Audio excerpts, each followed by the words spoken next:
Hey there, ladies and gentlemen. It's me, Majority, and I have returned with another installment in Majority Speaks Returns. This edition, it's about time. It is the current time. It is June 2021. That is the edition today. The videos don't always have to align, and I think that's okay. And you've got a lot to look forward to. We got some great video content in the works, stuff that I've been working towards for a long time. I did some hopes and expectations for an RPG that is already out and that I have already begun. We've done a log of an RPG that I recently finished, a piece of gaming literature, which I'm very excited to cover. I think I'm one of the only videos on YouTube about it. I could be mistaken. And also Majority Speaks returns. Or not Majority Speaks returns, that's what this is. Majority Cast returns. I'm getting too caught up with the naming conventions here. Regardless, it's all great content, and of course we got some classic Q&A action at the end as well, so stay tuned for that. We got a great show for you today. I think that we got something for, maybe not everybody, but for those that will enjoy it. I almost could have called this RPG 2 edition. But without further ado, let's just dig right in. I've got a lot to look forward to in this next game with my hopes and expectations for it.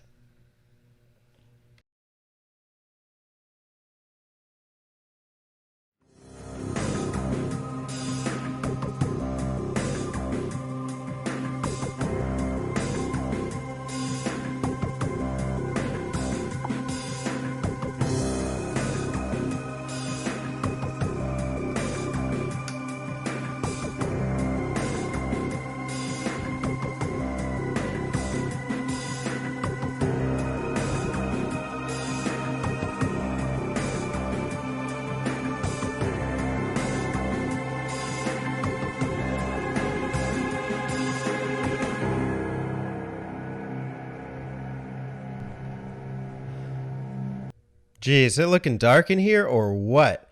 Well, it better, because we're playing some Shin Megami Tensei 3 HD Nocturne Remaster. Did I get that right? I hope so. Well, we're not quite playing it just yet, even though at this time I have played it, and by this time I mean the time that the video posts, but not at the time of recording. Whatever, don't be confused. At the time of recording this, I have not played a single lick of this game.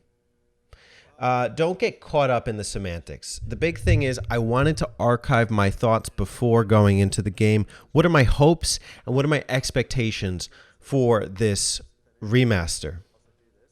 So a little bit of backstory. I have owned this game and played a little bit of it on the PlayStation 2 back when it came out in, what was that, 2003? I'm actually going to verify that for you, but before I do, I'll just talk generally about my experience. So as you may know, if you've watched my content before, I didn't used to be too crazy about the PlayStation or PlayStation 2. And so I did not really invest myself into a lot of games. I remember at one point I owned 30 games and I had finished one of them. By the way, we verified this game came out in February 20th, 2003. And so I ended up selling this game. I didn't regret it too much. I didn't think much of it anyway. I had actually put about 25 hours into another PS2 SMT game, Devil Summoner 2, Raito Kuzunoa versus King Abaddon. Terrific game. I love that. But this one didn't make too much of an impression on me. Fast forward to today. I had heard the news in a recent Nintendo Direct about SMT3 remaster and about SMT5, and I decided that I was going to get this game and I was going to really push my way through it. And it's weird because at this time I found a way to enhance my enjoyment of PlayStation 1 and PlayStation 2 games, but I still decided to go ahead and pull the trigger on this remaster, even though the PS2 one is still affordable and easy to acquire and a lot cheaper. I decided that I would rather know I was voting with my wallet to support more mainline SMT turn-based games. If you talk to me about Persona Strikers or Persona Dancing All Night, forget it. I'm good. Somebody else can support that. That's not supporting the games from that company that I love. But this is, in a way. So regardless how much further off this is from the PlayStation 2 experience, I don't really mind because I know that I am furthering the SMT series in the West. So there are still some scummy things I'm not crazy about. I'm not crazy about the idea of like paying for easy mode. That's lame. I guess it would be lame to pay for easy mode anyway. But to make that an option, I mean, come on, Atlas. I did expect a little better. If you guys are hurting for money, just open the shop back up, or I don't know, maybe just include it in the game and make it the full $60 release. You guys made it $50 anyway. So that was weird. But you know, I still am looking forward to experiencing this game, and I'm going to talk to you about like what I'm hoping for. So my first hope really has to be in the visual department. I know that this is a PlayStation 2 game, and does it really matter how much more polished it looks on the modern TV? In a sense, yes, because they put this out on the PlayStation 4. If this was only on the Switch, I'd be like, who cares? I'll just play it in handheld mode. But because I got this version for the PlayStation 4, I picked that one first off for streaming purposes. But second, I don't take my PS4 out of the media center room, and the PS4 stays hooked up to the biggest TV that I have. So I want every game looking terrific on there. And I know, like, if you stretch out the PS2 screen, it's not going to be great anyway, but you know, I still think that this game has a lot of potential. The only issue with that is with the hour or so that I did play into the PS2 version, I know a lot of the environments were barren and wastelands. And so I just hope that like most of the game isn't like that, and that it is really a bit of a spectacle. You know, I do expect a lot from Shin Megami Tensei. These are beautiful, glorious games where you see demons in all their majesty and you fight against gods. And, you know, I really do want a very powerful experience here. So I'm craving that. I'm hoping for that. I'm kind of expecting it in a sense. I know that the setting is kind of like barren and wasteland and apocalyptic, but that doesn't mean that there's not potential in terms of the presentation. Let's talk about another component that's going to be tied to those demons and those portrayals is the story and the characters. I'm hoping for a riveting story here. I loved SMT4. I loved SMT4 Apocalypse. I bought into those worlds and those scenarios. This kind of fight against the deities, and you know, this journey through Tokyo and the infestation of Japan with these mythical monsters. And I'm hoping for something similar in Nocturne. I'm afraid that that's not going to be the case. I mean, there was a good 10, 12 years before, we got the next entry in this series. And this is going backwards in time. I don't know how well that translated. But on the plus side, this is primarily a 3D experience. 4 was interesting because it had this kind of like computer graphics RPG style blended in with 3D segments, which I actually loved, and is part of the reason I do hold the 3DS versions in such high regard. But I think that there's a different, unique kind of potential here that I didn't experience in 4 or 4 Apocalypse. So I'm hopeful. I have high expectations. I don't know about characters. I don't know what characters you'll meet along the way.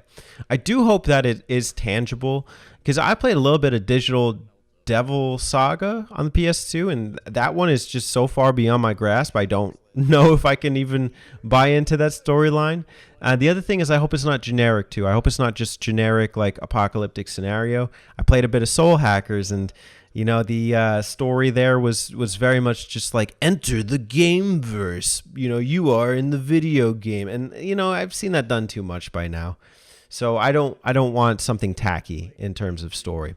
I also do not want something tacky in the gameplay department. I have seen this done in a couple of entries in the series. I've seen it done in Soul Hackers, where you lose mana every step that you take.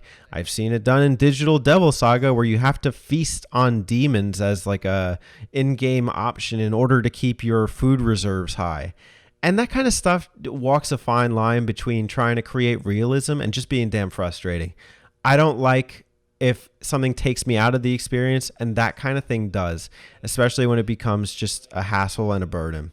And so I really am hopeful that that's not present in the game. I don't think it is. It wasn't from the time that I was experiencing it. I also hope that the gameplay is robust enough, and that in order to like kind of keep up with some of the more modern releases. SMT4 had probably one of the most robust systems, so I don't expect it to be, as intricate as it was on the 3DS, but I do expect it to be competent enough regardless. And I am hopeful there. And I'm also just hopeful that this game has a bitchin' soundtrack because, oh my gosh, did 4 and 4 Apocalypse and Raido Kuzunoa, oh my gosh, man, those games have beautiful soundtracks. Even Persona 4 and 5 have really good soundtracks as well. So I'm hoping that there's some slappers, there's some bangers, there's some stuff I can put on my YouTube Premium and go to the gym with. So we will see. We will see. And I will be sure to be back and let you know as long as my PS4 does not crash before then, which I am hopeful and I expect it not to. But that's it for my hopes and expectations for Nocturne. Are you going to play this game? Let me know. I'd be interested to know. And also, if there is a game that you are looking forward to, what is it? Be sure to share with me, and I will look into it. Thanks for your time. I will see you in the future.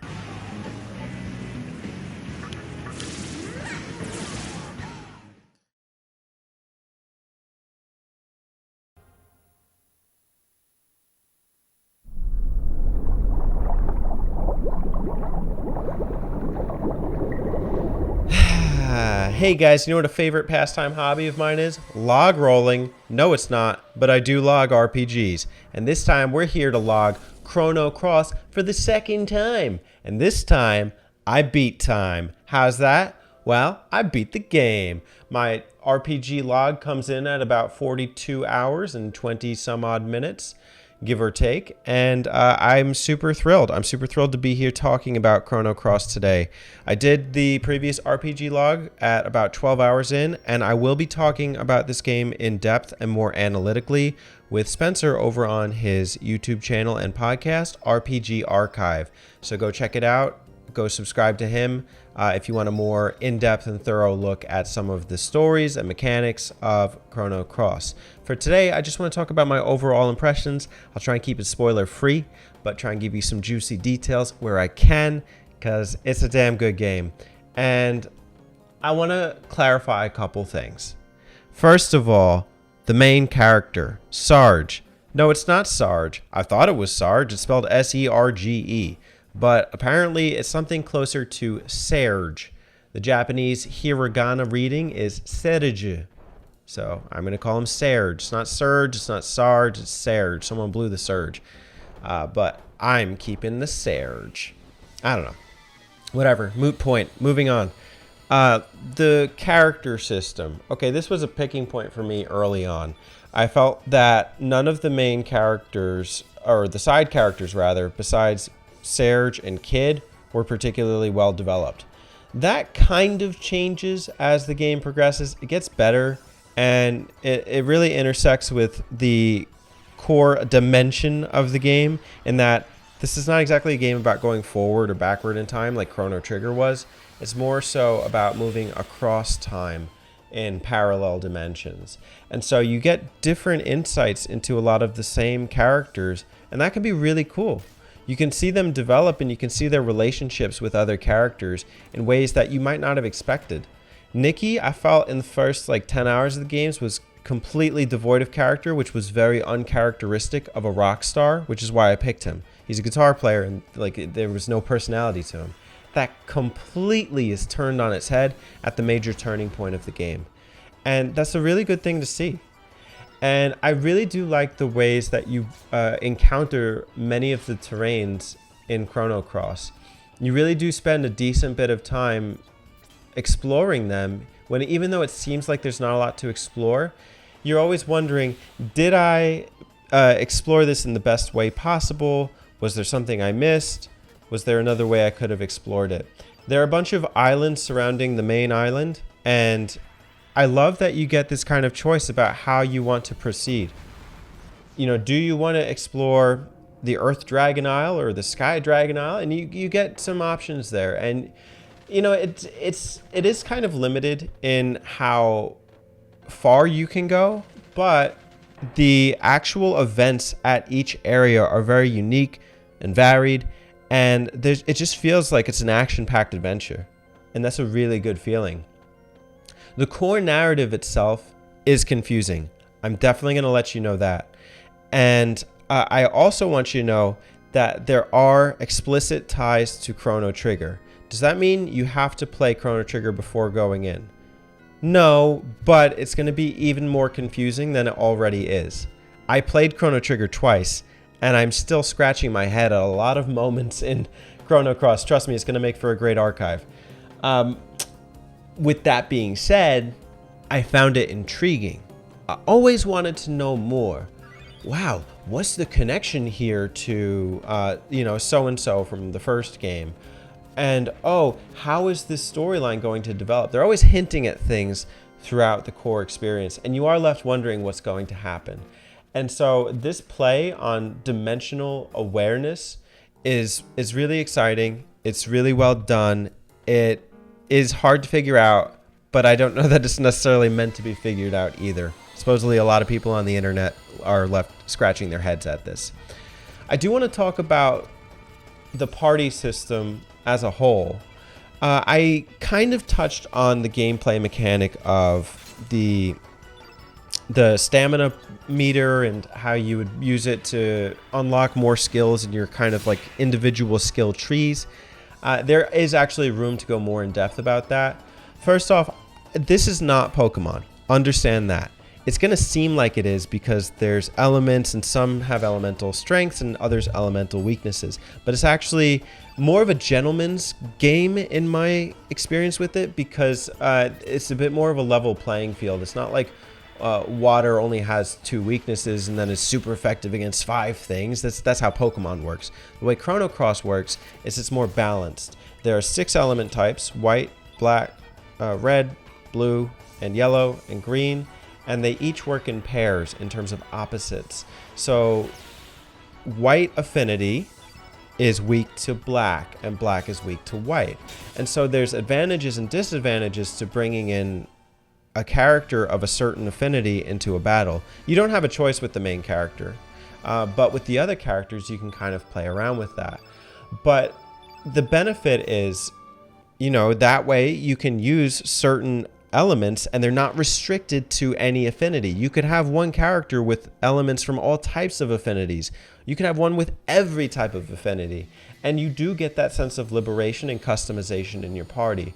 And then by that same token, you can also alternate the characters. Now, it's interesting because in my first log of the first 12 hours, I didn't switch the party at all, and I had like 12 characters in my roster. Later on, it became laughable how many characters I had. I had characters just throwing themselves at me, saying, "Let me join you." There was one 5-minute interval where I had like 5 characters join me. I looked at the strategy guide, and apparently you can recruit a turnip. You can recruit a turnip as a playable character into your roster. Isn't that crazy? Regardless, I did like the ability to switch out characters, and the other good thing is that your characters are leveling up alongside you too. They're not static, like only the ones in the party are leveling up. No, everybody's leveling up. Not as much as the people in the party, but they are still leveling up. And so that was a refreshing thing to see later in the game when I found that a couple of my affinity combinations weren't working. The bosses get really hard as you keep going in this game. It's actually, it's a really good challenge, but there is the benefit of being able to run from any battle. And as you do, this is one of the only games I've ever seen this, and it's so cool. You can actually heal your party without using consumables. You can just use their spells, and there's no like a certain amount of magic power that you need, and like it doesn't deplete and you need to go to like Nurse Joy and heal your magic power. No, it just lets you pick that as an option from the menu when you leave the fight. There was only one boss battle I couldn't run from. It kept dragging me back in, but I did manage that one with the help of Spencer. I think it's okay if you don't fully understand the way that the element system or the battle system works just yet, because it is still pretty intuitive. And I actually grew to really like seeing the different characters, the different abilities, and also some of their special techniques. I do wish I could have found it more intuitive in how I could have explored the characters and their lore. You can, go to certain areas and you can bring a certain character sometimes and they'll have their own certain unique storylines. I actually missed a few along my way to the finish. And that actually brings me to another point about just how exactly, not intuitive, but how streamlined is the core game. And I played most of it without needing any assistance from a strategy guide. The hardest parts for me were boss battles and a couple of those like PS1 not overworld, in world textures that I just found hard to see on the screen. But I did figure those out on my own. The only problem was that there's a good ending and a bad ending, and the bad ending really sucks. I won't tell you why. I'll let you experience it for yourself if you choose to just, play the game without any assistance. But I found it really hard to figure out how to get the good ending without consulting the strategy guide. It wasn't like too difficult to figure out, and the guide I was using actually made me try and figure it out on my own too. But there were just some things I just didn't see like on the overworld, and I didn't think to go back in certain points in time, and also like there were some characters I did really like that I didn't get to play with as much in the game, and that's because of how much they allowed you to play with that character. So that was a little disappointing for me. But other than that, I did really, really like the culmination of the game. And I'd say I have about like a 50% understanding of what the hell just happened, like what transpired narrative-wise. And I'm okay with that because at the end of the day, it was intriguing and it encouraged me to try and figure it out. As far as replay value goes, there is some new Game Plus content, which is awesome. And, I would like to go back and do that. But I am going to take a little respite from this. I'm primarily just going to do my research on it, let it sit for a bit. But I am definitely coming back to Chrono Cross. It was just such a favorable experience for me. And I have to say, having played Chrono Trigger gave me such a deeper appreciation for this game. If you haven't played Chrono Cross, I encourage you to play Chrono Trigger first and then come back and play Chrono Cross. But that's my log for my 42-hour playthrough of Chrono Cross. Would you be willing to try it if you haven't? If you have, do these points resonate with you?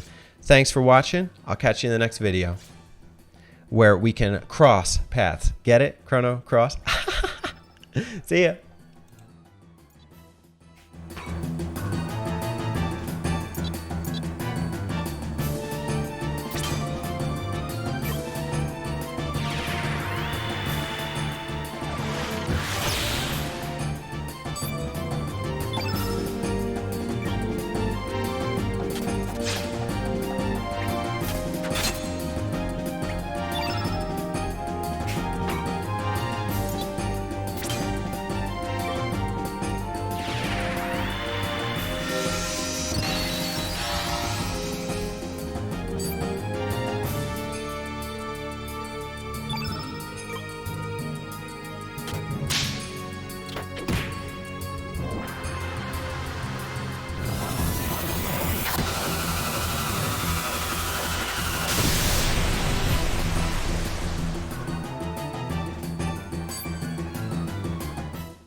I can't get enough of this game, can I?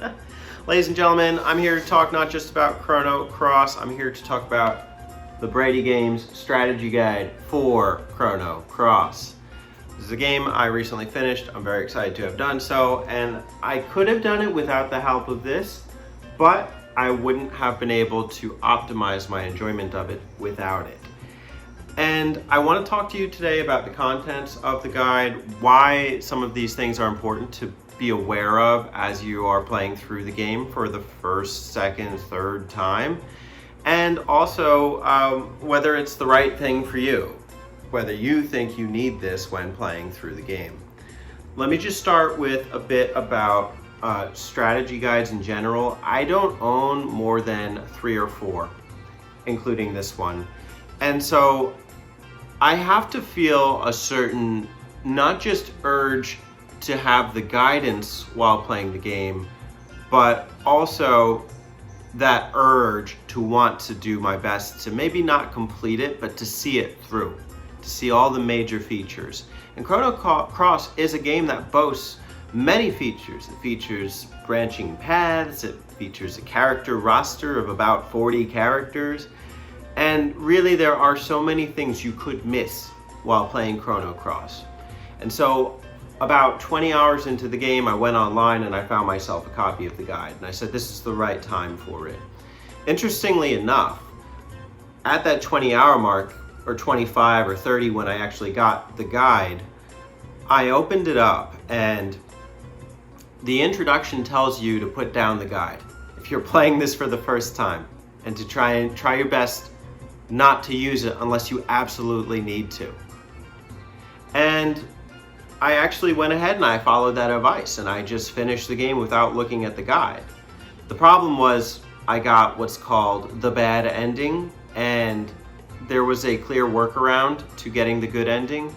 And so I went ahead and I just kind of charted my way back through it in order to get that good ending. And it's funny because they actually try very clearly not to spoil anything, including one of the methods for how you get the good ending, but they do line it up pretty nicely for you and make you scour through the book to find it. So let's talk about the different sections of the guide. The first would have to be, I have it written down here, so give me just a second. Exploration and combat. This is one of the first sections after the introduction in the guide. Also, just a footnote, I'll be showing you pictures throughout the video of the different sections starting here. And so that way you can kind of see for yourself, what does this look like? So exploration and combat, some of this is useful and some of it's not, and that's okay, because some of it you will just naturally pick up as you play through the game. However, there are a lot of components to the combat that are very difficult to even just explain to you on video or in a written format, which they go ahead and they do for you. You have things like the element system, you have the stamina system, you have the field effect, you have the oppositions in elements and how they contrast in one another. And it really does give you some overall combat strategies. So, if you find yourself getting crushed at a couple points in the game, they do have suggestions that are going to work for you. And so I enjoyed reading through that as I was closing up on the game. And I thought that these were techniques I would have liked to apply earlier on. And so that's definitely a useful component of the guide. The next thing, which is super useful and probably one of the main reasons you will get the guide, is the character roster. It's the Chrono Cross characters. I really love this section. It breaks down every character that you can recruit into your party. Gives a little character bio with some fun, quirky, but not over the top humor. Even they're pretty self-aware, and I like that it wasn't too crass. I've read user published guides on IGN, such as one for Dragon Warrior, which was garbage, and the guy was just cracking jokes the whole time that were offensive and lame. That's not what this does. There are a few, one of my favorite moments is in the description for kid, they say, spunky, cute teenager, parentheses, her words, not ours, or whatever. It's very fun in that regard. The character roster also has something very useful in the sense that all of the characters' elements are outlined, as well as how you recruit them throughout the journey. So if you don't want to follow along later in the actual walkthrough section, you can find out that way. And then you can see what their techniques are from their level 3, 5, and 7 techniques.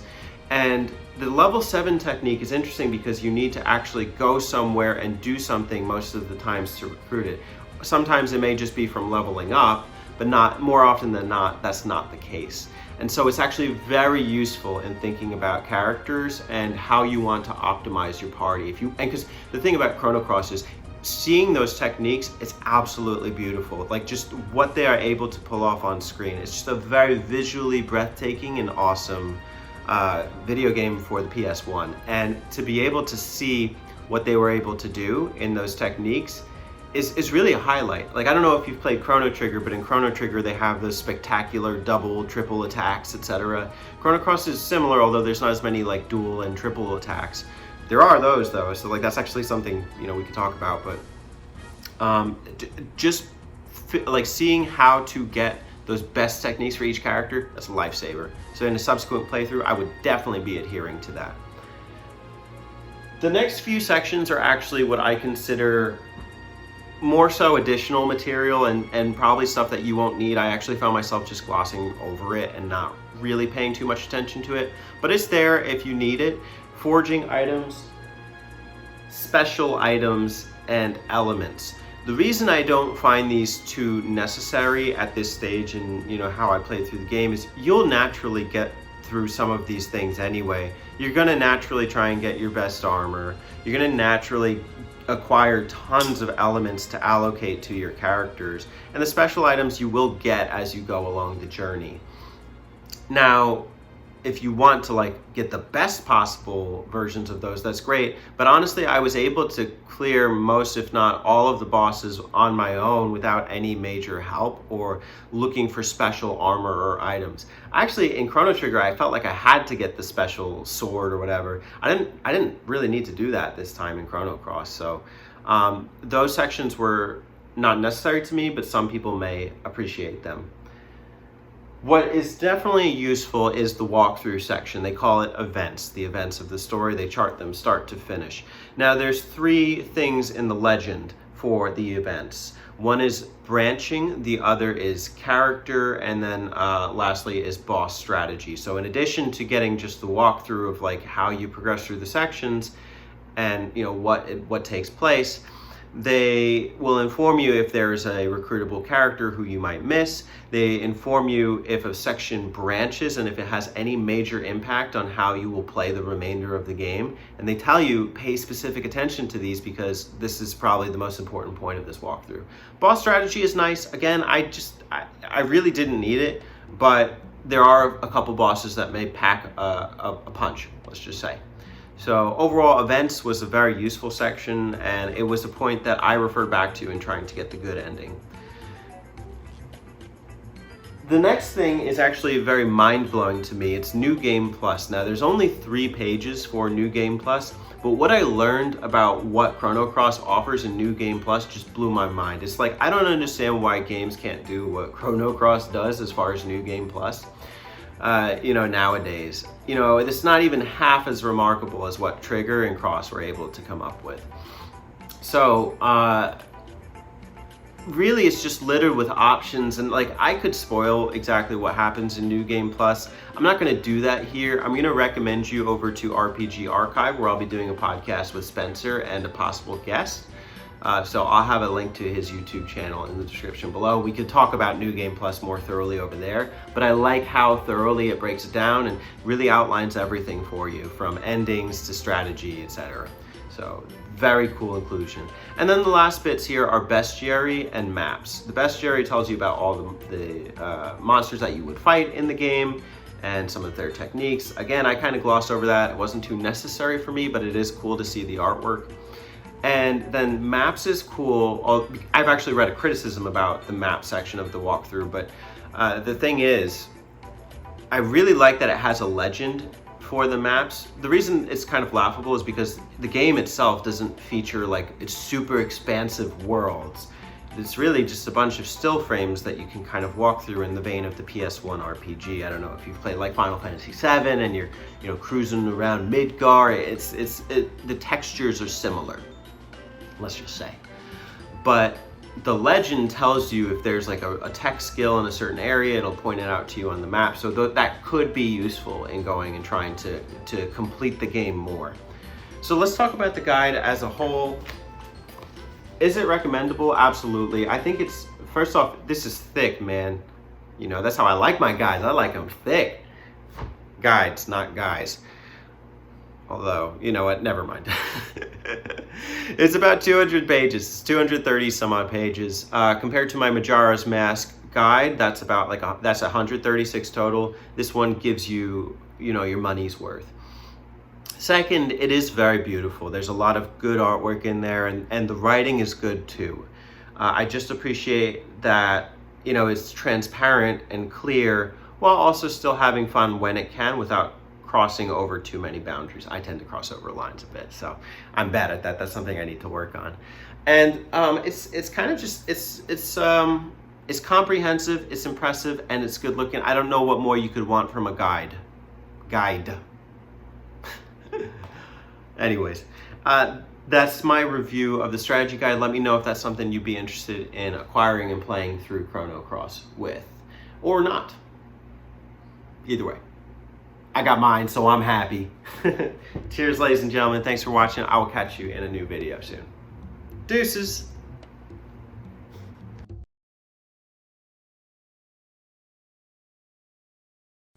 Okay, cool. So I'll do my own countdown. 3, 2, 1. Ready? Okay. What's my middle name? I'm joking. No, wait, is it recording? Yes, I'm recording. Oh, sorry, man.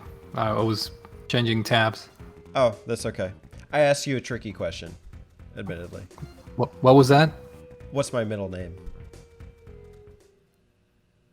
Majority? I don't know. Majora ginger tea. That one's for Terry. All right, what's going on, ladies and gentlemen? Welcome to Majority Cast Returns. And this time I'm returning with a stellar guest, one who I'm actually not sure if I've ever collabed with on my own channel, Mr. SNES Mapper. Welcome to the Majority Cast. Hey, thanks, Teddy, for the invite. Always a big fan of the segment of the Majority Speaks. Lots of interesting topics, so I'm pretty excited to be part of this conversation here. Absolutely, and I'm sure we're going to come up with some great topics of our own.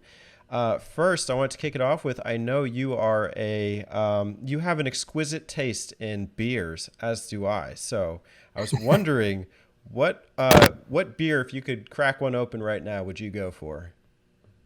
Oh man, it's about summertime. I usually go for like a wheat beer, like a Hefeweizen. So that sounds good actually. Now I was recording earlier and I was drinking a milk stout, a Llama Mama from a local brewery here in Florida. But any Hefeweizen, any wheat beer, it's pretty getting hot out there. So I'm down for any wheat beers. Those hefts, man, I love them too. There's one by Weihenstephaner that I like, and then there's another Dude, one. that's my favorite. That's a really good one. There's another good one. I cannot remember the name. It's escaping me. You probably know it. Yeah, the Weihenstephaner, however you pronounce that, it's like one of the oldest breweries in the world, and they make my favorite wheat beer. The one that with the blue label, whatever it's called. It's just great. They have like a dark Hefeweizen that's terrific. If you can find that one, I'd highly recommend it. Yeah, there is like a Heffenbach or something like called Aventinus. Tinus, I don't know how you pronounce that, but that's one of my favorite beers out there, and man, it's really good. I'll have to keep my eyes peeled. So let's kick things off. We've been talking recently. I love how you do. You've been such a great community member and responder, especially within the circles that I'm affiliated with and the button mappers. I love seeing your community responses. I love seeing when you do video responses to the salient topics. What do you think like the role of video responses are in the modern YouTube era? I think it's an important way to I guess communicate with each other and try to expand our audience. I know some things got eliminated. The old video response format that was both a blessing and a curse in a way, because I think the reason why it got removed was people were abusing it for the wrong reasons. I would have preferred if they kept it, because it just makes things a little bit easier to find other video responses. But I think it's an important way to kind of shout out other channels in a way, and us being in a smaller community, I think it's key to make things easier for other people to find like-minded people and topics that you want to discuss. So I do appreciate that you're one of the channels that are really pushing this this feature, I guess, this video response medium, not only by encouraging people to do video responses, but I like how you create playlists that can be easily accessible, and people can I guess search for videos in there. So it's not as effective in my opinion as it used to be, but it's something that I wish people would do more nowadays. Mm. That's actually, I love that you brought up the playlist thing, because I remember going on your channel and looking at a playlist and of video responses that you've done to other videos, and then there was one that you did to me like in 2017 on perfectionism on YouTube, and I'm like, yeah, this playlist thing, this works, man. I wish, Yeah. people neglect that. I think people think it's all like doom and gloom. This, you can't find channels on YouTube, but really, there's a lot of exploits I think people don't tap into. I haven't figured it out, but I'm always kind of testing the waters and seeing what works. I do think that the YouTube of 5 years ago and 10 years ago are way different than today. Do you do you feel like a lot has been lost over the course of time in YouTube gaming content? It depends on how you look at it. I think the smaller community, the tight knit type of community that we have, the format, that's been lost a little bit. I think it used to be more of a thing just to have a smaller YouTube channel where you sit down in front of a camera, no scripts, crappy editing. It used to be a more accepted form of making YouTube content. I think nowadays, for whatever reason, people are discouraged. I think people just people just want to go to the, high resolution videos and gameplay videos, green screen on the back, special effects. So I don't know if it's a lack of, maybe views or subscribers. I know it's frustrating because, it's always good, to get more views and subscribers, but I think it's hard to obtain that nowadays with a smaller channel as opposed to back in the day where it was more acceptable. I feel like nowadays it's so easy to make better content just because you can grab your phone, even like cheaper phones now, you can record 4K.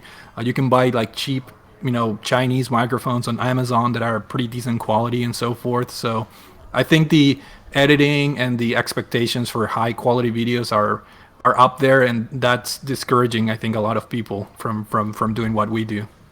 Yeah, I think it's also made it feel like there's a backwater effect or something where it's like, oh, the old community got filtered out and they're getting replaced with all these, uppity, high scale channels. When really, I think that the people who want the realness factor, that real, like, just post in front of the camera, talking, whatever, just throw some gameplay on it if you want, that's still there. I don't think it's disappeared. I just think that, well, part of it is the YouTube problem, in that YouTube has gone out of their way to push content, and they push content with stupid thumbnails that work, and and my face is like, and maybe I'll use that for the thumbnail for this one. I don't know, but there we go. Maybe we can sync one at the end. Um, but I also, I think people do appreciate that kind of like old school factor and seeing it in the modern day, and really, I do feel like there are inclusive communities in YouTube, and there isn't an expectation that everybody is like a Watch Mojo channel. Yeah, I agree. I think if you look hard enough, you're gonna find people like, our channels where, we're smaller, but I think I enjoy the small vibe and feel of channels, man. Most of my gaming content that I consume through YouTube is smaller channels. I love watching your videos, VG Mashup, Leo's, all the people in our community, but I do watch, bigger channels as well. ACG. Every now and then, Metal Jesus Rocks and channels like that. But I think I don't mind the low quality or the low budget I guess setup that some of us have here. But I think it's just the personality and just hearing true and honest reviews or impressions. I think that's what matters the most to me, at least. Mm. I do think too that there is like a kind of work ethic thing that comes into this too, because it's so easy to fall off of making content and to go through those dry spells. Maybe it's lack of creativity, maybe it's just kind of disenchantment with the whole medium and like the whole like seeing other people grow. Has that ever happened to you? Have you ever felt like there have been dry spells? Yeah, there have been. I'm typically not influenced by the, I guess, low view counts or low subscriber count. Because I'm used to it. I opened my channel. I think I was checking in October of 2006, and I made two videos back in '07, and then I had a huge gap just because I was in school and YouTube wasn't my thing. But I restarted my channel in 2012. And yeah, throughout the years, I had some gaps here and there, but I've been pretty consistent with my content. I had some 3-4 months gaps in here and there, but I'm like I keep saying, I do this for myself, as a as a hobby, and if people want to interact, that's the fun part. But if I get 30-40 views per videos, it sucks in a way, but in a way I'm happy doing it. I enjoy editing the videos and making the content and just having my impressions and so forth. We could go into a whole talk about like hobbies and monetizing them, but I kind of want to stray from that. I feel like we talk about that a lot, so we could just talk about the creative aspect of it. I've definitely gravitated towards the medium because I had a passion for it, and I loved making videos and seeing people make videos about video games and getting gameplay footage, as annoying as it is. Just the whole creative process and seeing what you can come up with. I think one of the things that I struggle with is that perfectionism on YouTube. And like, even just before we did this, I did a log for Chrono Cross, and I was, I was like, it was good, but can I do another take? Can I say it better? And so I go through those spells, like, because of the hobby or the passion. And so, how do you reconcile, the thought of like doing the perfect take with the enjoyment? Yeah, my videos are typically unscripted, and it just off the cuff, whatever comes to mind. So they're not the most elegant or the most I guess well spoken videos out there. I typically don't stress too much about having the perfect take, but I do have every now and then I restart my videos once or twice, every once in a while. I guess one of my staples in my channel is, I'm just sitting in front of the camera, very poor editing, and just whatever comes to my mind. So thankfully I'm not aiming for that perfection, because if I try to do that, I think it can be very frustrating. Trying to find the perfect type of video and flow. Yeah, I agree with that in a sense of like, not getting too caught up in the editing, trying to keep it simpler. But you got beautiful thumbnails, man, I gotta say. Yeah, that is something that I did work on. I was able to get like a very cheap, graphics software. And I was like, hey, I wanna make some pretty thumbnails, because my thumbnails, they used to be just like my face, without anything. So I decided to actually. It took me a while because I have over 400 videos. So I made thumbnails not only for my present videos, but I went all the way back. So I made thumbnails for impressions videos that I recorded like 6-7 years ago, and it was pretty fun. I had a lot of fun, getting the right wallpaper and just making the editing process. Once I set up a template, it was kind of easy, just getting the background image and so forth. But yeah, that was part of the fun of trying to, I guess, add some color to the channel. Yeah, definitely. It does give it a nice kind of feel and look. What's the let's kind of transition more to the games now. What kind of brought you into making kind of like commentary style videos on games? Yeah, for me, it was a way to kind of like a blueprint of my journey through playing games. I noticed that as I got older, I'm playing more games, obviously, because I'm buying more games. I have disposable income, as opposed to when I was, younger or a teenager. I depended on what my parents gifted me during Christmas and birthdays. So as an adult, I noticed I'm playing more games, I'm completing more games, but a lot of those games are somewhat forgettable. especially like shorter games. I'm just gonna throw an example like Dante's Inferno for the PS3.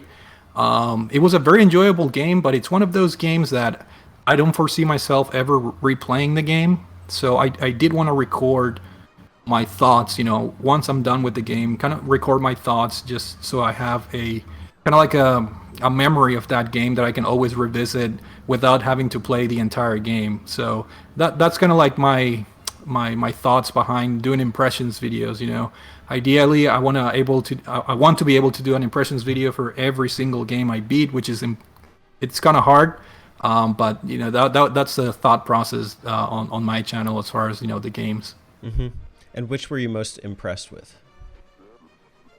I don't think I have a favorite impressions video.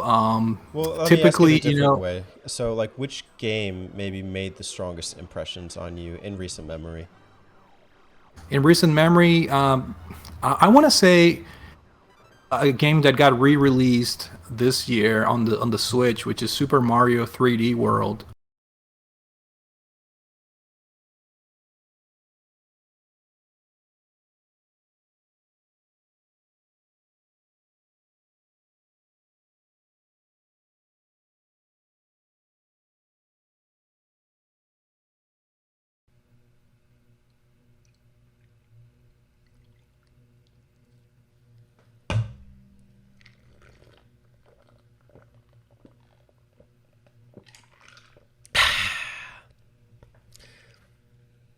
This is tea, which I drink on occasion and savor the taste.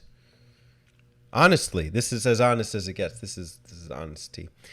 And I don't just drink tea for no reason. I drink tea for Terry 309, who I've seen in the Discord ask me many a question, where you can also join and leave me a question for Q&A in the next Majora T Speaks returns. I will have a link in the description below to the Sworn Brothers Discord.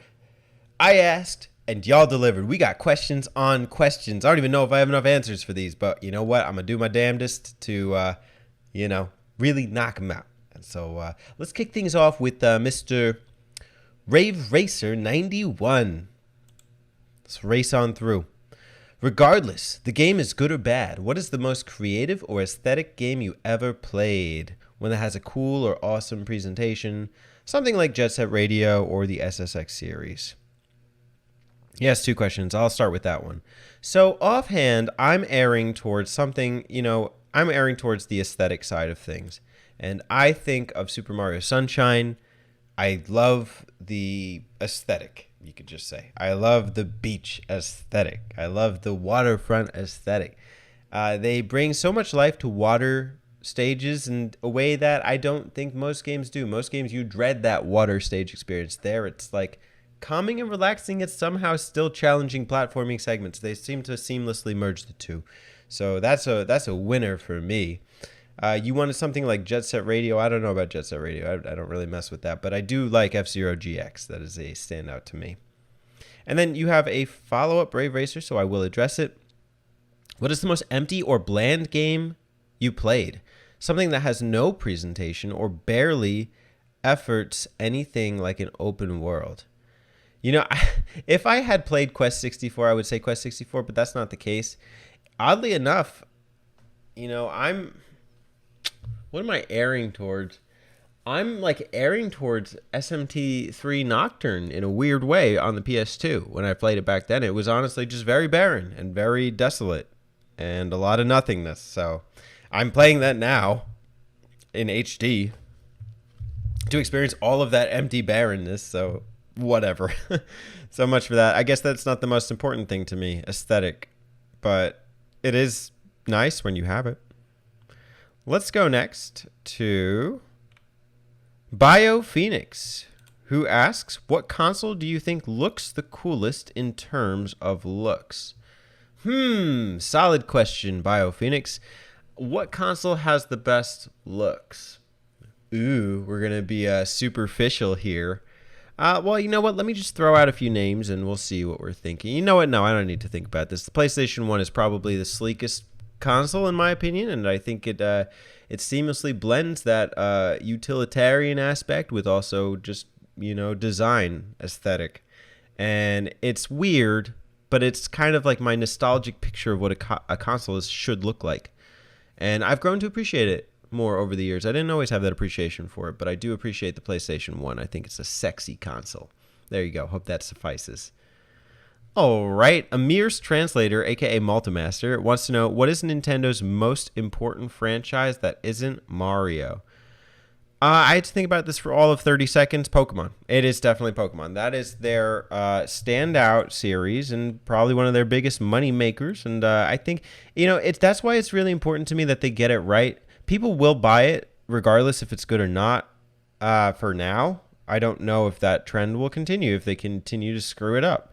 So, it's better they fix it than don't. And I think new Pokemon Snap is a step in the right direction. I think that was a good move. That's a party game, and we need more of that Pokemon party era and also just the strong RPG, the strong monster tamer on console. It is really important for Nintendo to get their shit together with Pokemon. And, it's something I don't know if they'll lose it because it's weird. They could do a bunch of Pokemon games with only 2 of them or 1 or 2 of them being good every year. And they do Pokemon games every year. And they'll get away with it. I don't think that they need to get every single one right, but if they continue to mess up the fan base, people are not going to continue to subscribe to it. But I don't think that they'll mess up the marketing. I think people will always get sucked in. But it's important because it's emblematic about what Nintendo represents in terms of, first off, their marketing aspects, but also in terms of sometimes how they can be shysty too. I've lived through the 3DS generation of Pokemon when they charged you to transport Pokemon between generations, when you used to just be able to do that through a link cable, or even like with the touching the 2 nubs on the Game Boy Colors together, which never really worked, but we tried. So I think that Pokemon is bar none, next to Mario, their most important, and even possibly more important than Mario. Possibly. Good question. All right. Next comes from, oh boy, is it time? No, it's not. It is time. It's time for Mashing Up. It's Mashup time from Mr. VG Mashup. He asks, when do you see yourself retiring from gaming? Has the thought crossed your mind? Actually, recently, yes. And I've determined not an age, but an element of when I would retire from gaming. It's when I go blind. It's when I can't see anymore. And the reason that's actually kind of a serious answer here, I've had to transition to doing a more remote aspect of work and seeing more, getting more screen time and working throughout the day from home on the computer during normal work hours. And then coming off of that and getting into video games, it dampens my eyesight. It's bad. I don't get to enjoy games the way I did when I was a kid. It's not like when I was in school when I was a kid. We didn't sit there and look at a Promethean board all day. It's kind of what it is now in schools and everything. It's screen time. I make an effort with the kids these days to say, no, we're going to cut off the screen time. All right. I don't care if it's 5-10 minutes, whatever, but 2:20, you're done. We're not looking at screens. You're not doing work for me. That's so important that you are able to, if you want to, at that point, be on your phone or play a game or whatever, that's your call. You do it. But I will not be the one responsible for making you get glued to the screen because I see what it's doing to me. And I see that it's hampering my ability to love my games. And that kind of sucks. So it's something I actually have to consider, is what is my longevity with A, my profession, and B, with gaming. And so, but I would not let something like age come between me and gaming. I still love things like RPGs. I've loved many genres of games. I've gone through so many phases. I played, the games on the computer. I played like the RuneScape. I played the Warcrafts. I played my DS, my 3DS, my Switch. I played the PS4, the PS2, the PS1, the 64, the GameCube. And, I love all these things. I owned a 360. I did the live thing.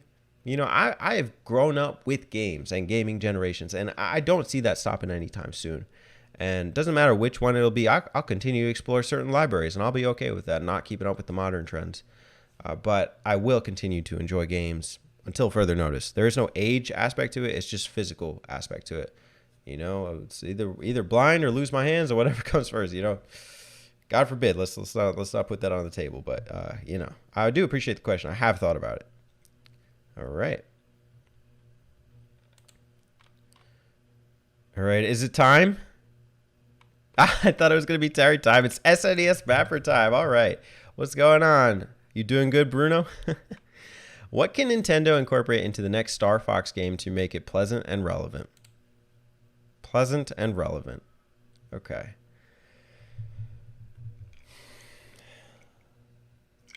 I don't need to for this. Star Fox to make it pleasant? Controller support, man. It's simple. It's simple. Like, I don't need this nonsense. We don't need gimmicks anymore. Just make it controllable. Part of the beauty of the Super Nintendo one, of the 64 one, of the GameCube one, not Adventures, but Assault, is that they were functional. The Wii U and the DS is where they became less than functional. It became less about, like, I understand what they're trying to do with, like, okay, you're going to pretend like you're piloting a plane. You can use motion controls, and those motion controls will take you out the window. That's not the beauty of it. The beauty of it is really feeling like you are a pilot. It doesn't feel like you're being stifled by it. You don't need, like, the thing to a T. But that would make it pleasant, is that it's controllable, and you feel like you do have that aspect of control. The Wii U one was a nightmare. I don't regret playing it, but I regret the direction it took. It sucks. It's a nail in the coffin, pretty much. To make it relevant, how do you make Star Fox relevant now? He's relevant. He's relevant as it gets. He's been in every Smash Brothers game. Everybody knows Fox McCloud. And it's understandable that people didn't jump on Star Fox Zero. People didn't jump on the Wii U to begin with. Mario Maker was just barely a system seller at the end of that thing's lifespan. You thought Star Fox Zero was going to be, and that's supposed to gauge how much people are interested in Star Fox? No, just make a functional Star Fox game that looks promising and good, and the keyword there is promising, and put it out on Switch. And use that as a marker to see how well it does. Part of me thinks Nintendo doesn't even want to see how well Star Fox would do. I don't know. The Starlink thing is not a good gauge of that to me. Because, I know the Switch one has, like, the Star Fox segments, but I don't know. It's something about that was off to me. Like, either it came out too early in the Switch lifespan, or it came out after the ones on PS4 did. I don't know the full history of it, but I don't know if the Ubisoft game made it relevant. I think to make Star Fox relevant, make it first party, publish it, and make it a sequel, Star Fox 65. I don't know, man. Make it good. Get some good story writers in there. It doesn't have to be a superb story. It could be the beta system. You start in the Lilat system, okay, you're in the beta system. I don't know, man. Just have fun with it. Make a good game. That's it. Come on, Nintendo. Oh boy, it's time to bust out the tea, because we have Terry 309. All right, Terry, what you got for me? Do you want a TV on your PC? No. Oh, shoot, I missed SNES Mapper's question. What is your favorite Star Fox character? Falco. All right, do I want a TV on my PC? No. Banjo 3E or Diddy Kong Racing? Banjo 3E. Pokemon or Yu-Gi-Oh? The games or the show or the anime or the cards or what? Oh my gosh, if you're talking the cards, it's got to be Yu-Gi-Oh. If you're talking the games, it's got to be Pokemon. Unpopular opinion, maybe. If you're talking the anime, that's a toss-up, bro. I want to like Yu-Gi-Oh more, but the voice acting in both the dub and the sub, there are bad parts to it that just are not very good. So I'll go Pokemon. Link to the Past or Minish Cap? I need to play Minish Cap. I can't give you an honest opinion there. I wasn't crazy about Link to the Past, though. It didn't rub me the wrong way, but it didn't hit me in the ways that other Zelda games have. So, but I'll go Link to the Past. I kind of trust that one more than Minish Cap, I think. So that's my first. We got another Terry question. Is Mario outdated? Does it need to be replaced with something better? No. Mario's doing perfectly fine. I have no qualms with the plumber. What is Spencer's favorite onion flavor? Rings. Who is Andre the Giant? A wrestler. Okay. Now we're going to Multimaster's questions. Has Spencer ever told you any secrets? I don't know. Probably. Has Alex ever kept any secrets from you? I wouldn't be surprised. Super Minecraft Ball or Super Halo Ball? Do you remember the Metroid Ball game? Metroid Prime Hunter Ball? What was that called? Metroid Blast Ball. Was that? That was a thing. That was weird. It was on 3DS. Shampoo or conditioner? Shampoo. Conditioner's nice, but I mean, like, I think that's all it is. It's nice. Shampoo, like, really makes you feel like you're cleaning your hair. Pasta or rice? This is where, okay, this separates the, this is a cultural divide here. This is a hard question. Actually, is it, though? I got to go rice. Rice is a staple. You got to appreciate rice. Okay. What? Amir's translator? I did. I gave him many answers. I have done it. You just have to work with me. You have to give me patience. I'm here. I'm answering questions now. What game would you steal from Alex's collection if you had the opportunity and he would never find out? You have to pick one. You can't just say no. I have to steal? You're going to make me a criminal? Don't do that. Don't do that. Don't make me a criminal. If I could borrow one, that's different. How about that? I will compromise on borrow. I'm not stealing. Don't put your criminal stuff on me.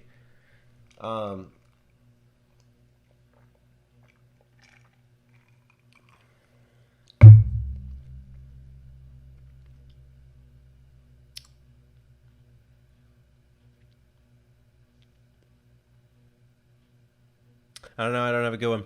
I'm thinking, what's the shmup on the Saturn? It's like Ray something. I don't know. That one. Which Star Fox game has the best soundtrack? SNES. Which Zelda game should be ported to PC first? Link to the Past.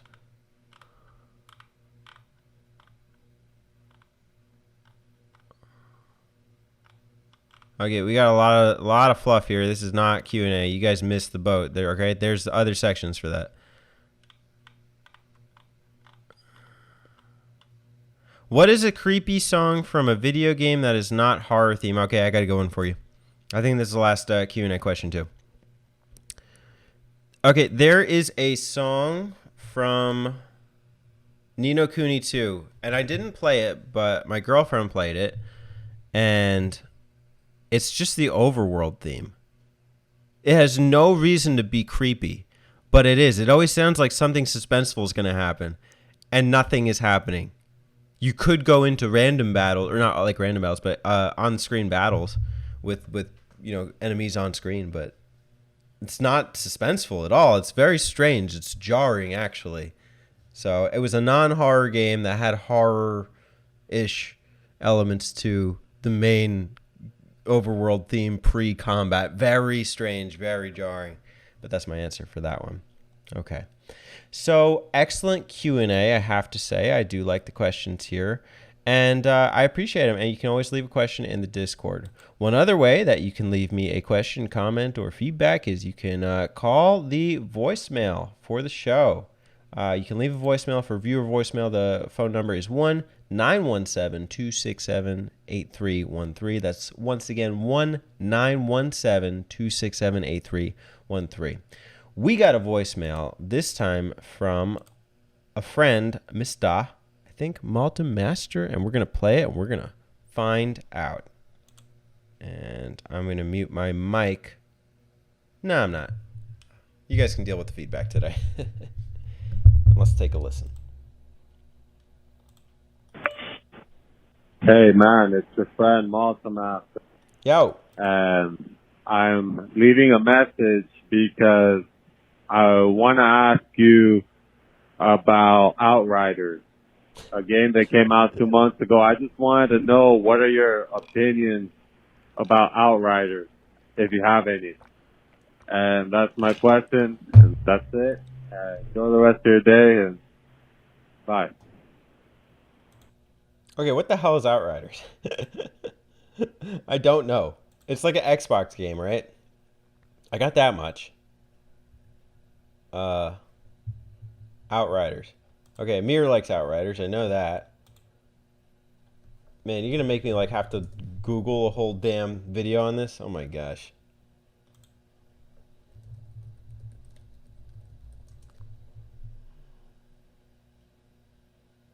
Dude, the trailers are like 6 minutes. Come on. All right, I'll do the 2 minute reveal. No, you know what? I'll do the launch trailer, minute and 12, and I'll give you honest feedback or thoughts. Okay, what do I think about Outriders? It looks like a great Gears of War precursor in the prehistoric age. I don't know, man. This looks okay. Cool if you like it. It's not for me. That is not my genre of games. I have played some FPS before. I played oh, and third person shooter. I played Gears of War. I didn't mind Gears of War. It was cool. And it's cool if you like it, man. It's cool if you're really into that sort of thing. But that's not me. I like like Sonic and stuff, and like turn-based RPGs. I don't know the full details or mechanics of the game, and I don't much care to. I like stuff like Zelda. I like adventure games. I like collecting things. I like my banjo games. You know, I like getting all the jiggies, getting jiggy with it. You know, and Outriders is not a game that I look at that and go like, wow, man, it's like you can fight these really cool monsters in these lush environments. No, you know, it's a little grotesque to me, to be honest. And you know, it's very like this kind of like very hyper realistic military kind of look of the characters. It doesn't really draw me in.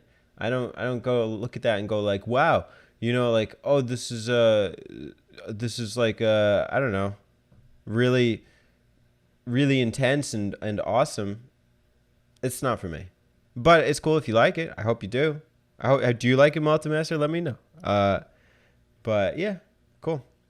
All right, well, that'll do it for this installment in Majora T Speaks Returns. I hope you enjoyed, and we will see you next month, I think. Hopefully. You know, I'll work for it. I think we will. Yeah. All right. Laters.